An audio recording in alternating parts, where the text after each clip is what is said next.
السلام علیکم ورحمۃ اللہ۔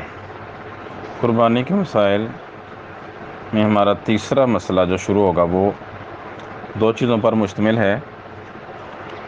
قربانی کا مقصد کیا ہونا چاہیے اور قربانی کی قبولیت کی شرائط کیا ہیں۔ پہلا موضوع ہے قربانی کا مقصد۔ تو قربانی کرنے والے کے مقاصد میں دو چیزیں ہونی چاہیے، ایک اللہ تعالیٰ کی رضا حاصل کرنا اور اس کی خوشنودی کی طلب، دوسرا مقصد نفس کی تطہیر اور تقوی کا حصول ہے۔ تو دو مقاصد کی خاطر قربانی کرنی چاہیے۔ اس کے دلائل اور اس کی وضاحت قرآن مجید میں موجود ہے۔ پہلا مقصد کہ قربانی صرف اللہ تعالیٰ کی رضا کے لیے ہونی چاہیے، اس میں دکھلاوا، شرک، کفر اور یہ چیزیں نہیں ہونی چاہیے۔ بس اللہ کو راضی کریں، یہ نہیں کہ لوگ بڑی قربانی کی ہے تو لوگ واہ واہ کریں گے اور علاقے میں ایک نام پیدا ہوگا، اس طرح کی باتیں نہیں ہونی چاہیے۔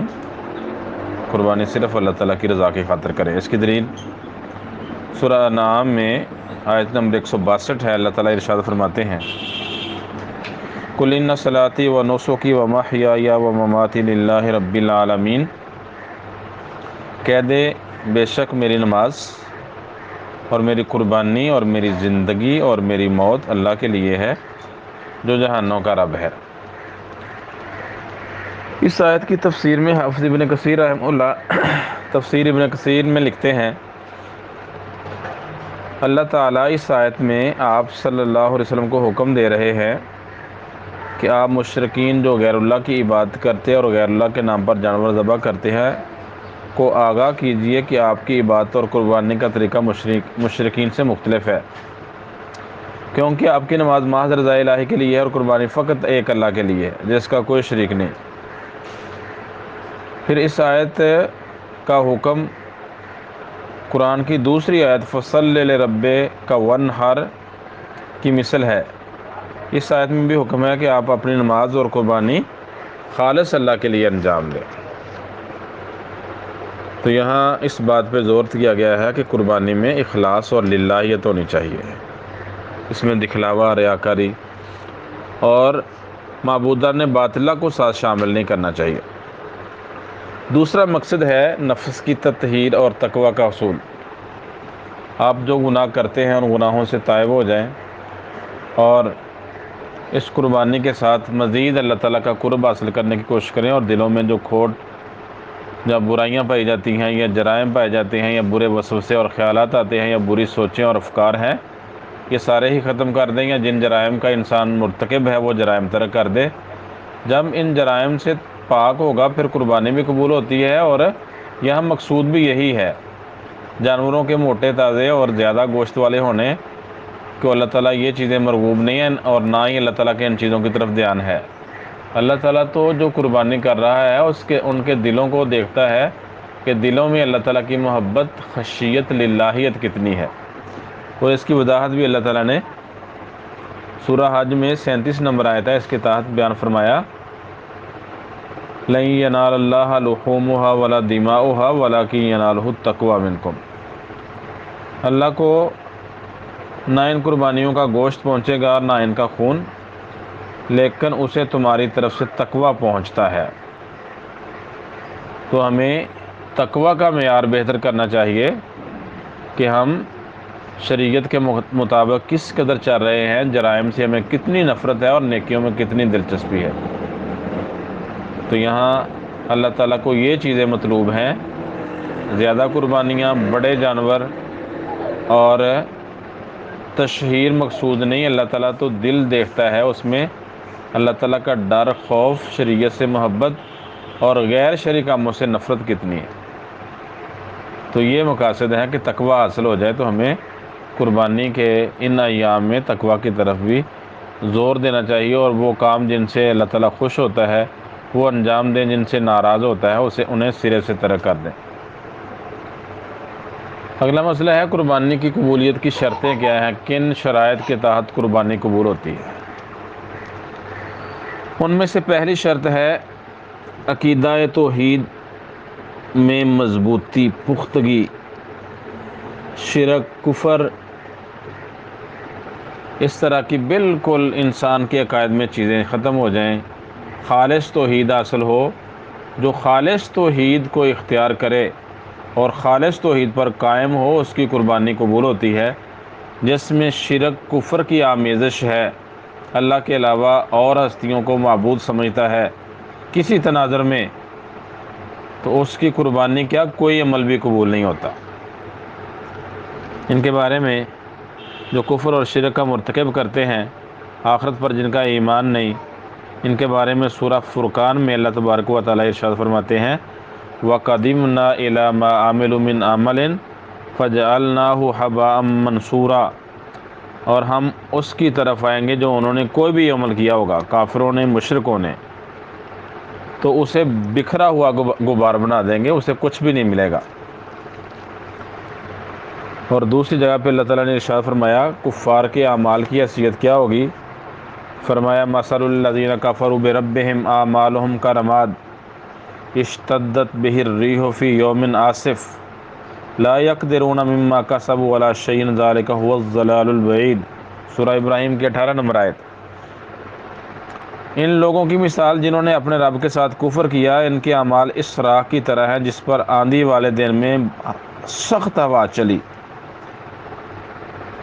تو ویسی راکھ ہو، راکھ پر سخت آندھی چلے تو بچتا کیا ہے؟ وہ اس میں سے کسی چیز پر قدرت نہ پائیں گے جو انہوں نے کمایا ہے، یہی بہت دور کی گمراہی ہے۔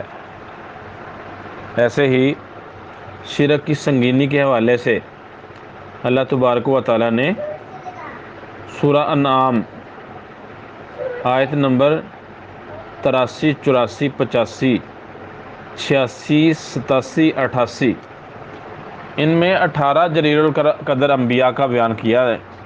18 انبیاء کا ذکر کرنے کے بعد فرمایا وَلَوْ أَشْرَكُوا لَحَبِطَ عَنْهُمْ مَا كَانُوا يَعْمَلُونَ، اگر یہ جلیل القدر انبیاء بھی شرک کر لیں، شرک کرتے، تو انہوں نے جو کچھ کیا ہوتا تھا سارا رائے گاں جاتا، اکارت جاتا، انہیں کچھ بھی نہ ملتا۔ اسی طرح رسول اللہ صلی اللہ علیہ وسلم کو مخاطب کر کے کہا گیا یہ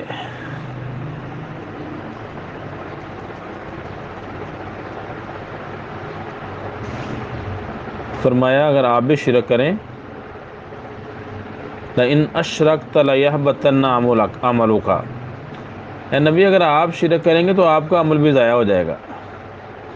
تو جب نبی صلی اللہ علیہ وسلم کے لیے معافی نہیں، سورہ زمر میں اللہ تعالیٰ نے ارشاد فرمایا وَلَقَدْ أُوحِيَ إِلَيْكَ وَإِلَى الَّذِينَ مِن قَبْلِكَ لَإِنْ أَشْرَكْتَ لَيَحْبَطَنَّ عَمَلُكَ وَلَتَكُونَنَّ مِنَ الْخَاسِرِينَ، آپ کی طرف اور آپ سے پہلے لوگ جو ہیں جن کی طرف وحی کی گئی ہے، آپ کی طرف بھی وحی کی گئی اور آپ سے پہلے لوگوں کی انبیاء کی طرف بھی یہ وحی کی گئی، اگر آپ نے شرک کیا آپ کا عمل بالکل ضائع ہو جائے گا اور آپ ضرور خسارہ اٹھانے والوں میں سے ہو جائیں گے۔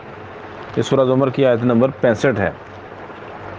مطلب مشرک کے اعمال قبول نہیں ہوتے اگر اس نے کوئی نیکی کی بھی ہو، ایک تو اللہ تعالیٰ اس کی نیکیوں کا صلہ دنیا میں دے دیتے ہیں، آخرت میں ان کا کچھ نہیں بچتا، تو آخرت میں ان کو اس کا کوئی صلہ نہیں ملتا۔ اس لیے پہلی قربانی کی قبولیت کی شرط یہ ہے کہ انسان کا عقیدہ توحید ہو، اس میں شرک، کفر کی آمیزش نہ ہو۔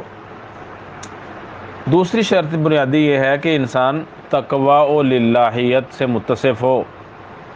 جو متقی پرہیزگار ہوگا اس کی تو قربانی قبول ہونے کی گارنٹی ضمانت ہے۔ جو جرائم بھی ساتھ ساتھ کرتا ہے، نیکیاں برائیاں ساتھ ساتھ چلتی ہیں بلکہ برائیوں کی طرف میلان زیادہ ہے، اور مستقل کئی جرائم کا مرتکب ہوتا ہے، اس کے لیے قربانی کی قبولیت کی کوئی ضمانت اور گارنٹی نہیں ہے۔ ہاں جو متقی ہو، پرہیزگار ہو، شریعت پر حتی الوسع چلنے کی کوشش کرے گا، اللہ تعالیٰ سے قوی امید ہے کہ اس کی قربانی قبول ہو جائے گی۔ اس کے بارے میں بھی اللہ تعالیٰ نے قرآن میں ارشاد فرمائی، سورہ مائدہ آیت نمبر 27 ہے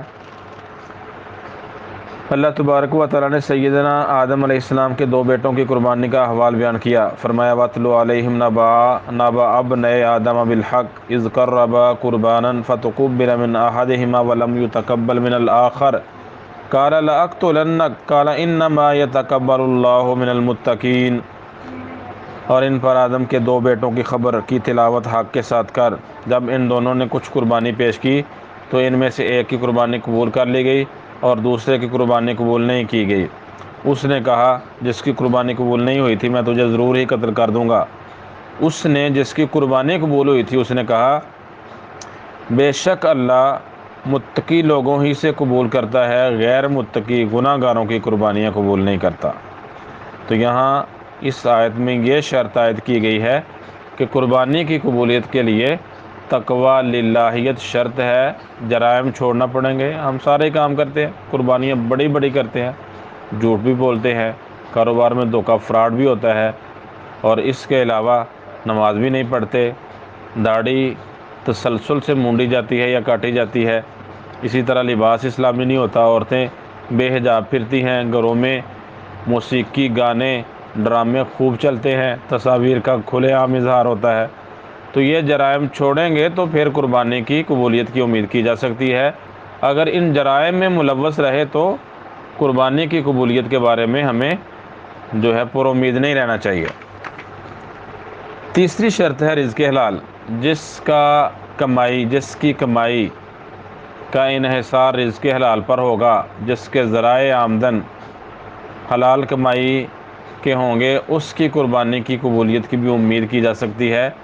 جس کی کمائی میں حرام کی آمیزش ہے یا کمائی کا سارا انحصار ہی حرام مال پر ہے، سود خور ہے، سودی کاروبار میں ملوث ہے، سودی ملازمتیں کر رہا ہے سودی اداروں میں، اسی طرح دھوکہ فراڈ سے پیسے لوگوں سے اینٹتا ہے، دو نمبر چیزیں بیچتا ہے، یا لوگوں کے ناجائز قبضے سے مال حاصل کرتا ہے، تو ایسے لوگوں کی رشوت لیتا ہے دیتا ہے، تو ایسے لوگ جن کی کمائی حرام ذرائع پر مشتمل ہوگی ان کی قربانی کیا دیگر عبادات بھی قبول نہیں ہوتی۔ اس کی دلیل صحیح مسلم کی ایک لمبی حدیث ہے، صحیح مسلم میں 1015، جامع ترمذی میں 2989 نمبر روایت ہے۔ سیدنا ابو ہریرہ رضی اللہ تعالیٰ عنہ بیان کرتے ہیں کہ رسول اللہ صلی اللہ علیہ وسلم فرمایا ایھا الناس لوگو ان اللہ طیب لا یقبل الا طیبا، اللہ پاک ہے اور پاکیزہ مال ہی قبول کرتا ہے۔ پھر آپ نے فرمایا وَإِنَّ اللَّهَ أَمَرَ الْمُؤْمِنِينَ بِمَا أَمَرَ بِهِ الْمُرْسَلِينَ، اللہ تعالیٰ نے مومنوں کو وہی حکم دیا جو انبیاء اور رسول کو حکم دیا۔ کمائی کے بارے میں اور کھانے پینے کے حوالے سے انبیاء سے کہا ہے رسولوں پاکیزہ چیزوں سے کھاؤ اور نیک عمل کرو، یقیناً جو تم کرتے ہو میں اسے خوب جاننے والا ہوں۔ اور مومنوں سے بھی یہی کہا ہے مومنوں پاکیزہ چیزیں کھاؤ جو ہم نے تمہیں رزق دی ہیں۔ پھر آپ نے بیان فرمایا ایک شخص لمبا سفر کرتا ہے، یطیل السفر، لمبا سفر کرتا ہے، اشعث اغبر، اس کے بال پراگندہ ہیں، اس کے پاؤں غبار آلود ہیں، یمد یدیہ الی السماء، پریشان ہے، مصیبت میں پھنسا ہوا ہے، تو اسے اللہ تعالیٰ کی مدد کی ضرورت ہے۔ وہ آسمان کی طرف اپنے ہاتھ پھیلاتا ہے اور یا ربی کی پکار لگاتا ہے، میرے رب میری پریشانی دور کر دے، مجھ سے مصائب آفات سے بچا لے۔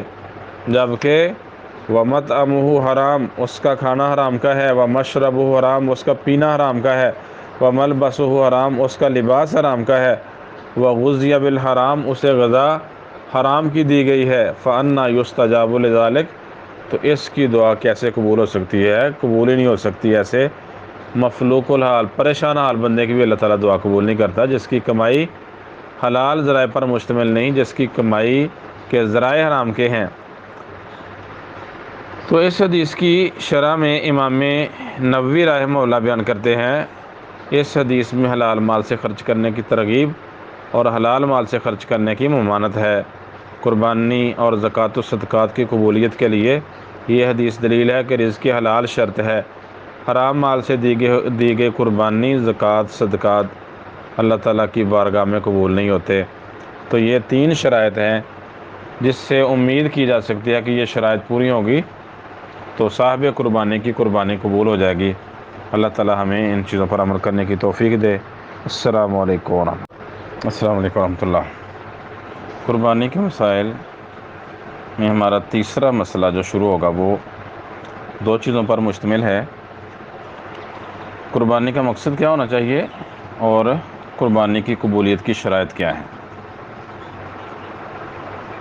پہلا موضوع ہے قربانی کا مقصد۔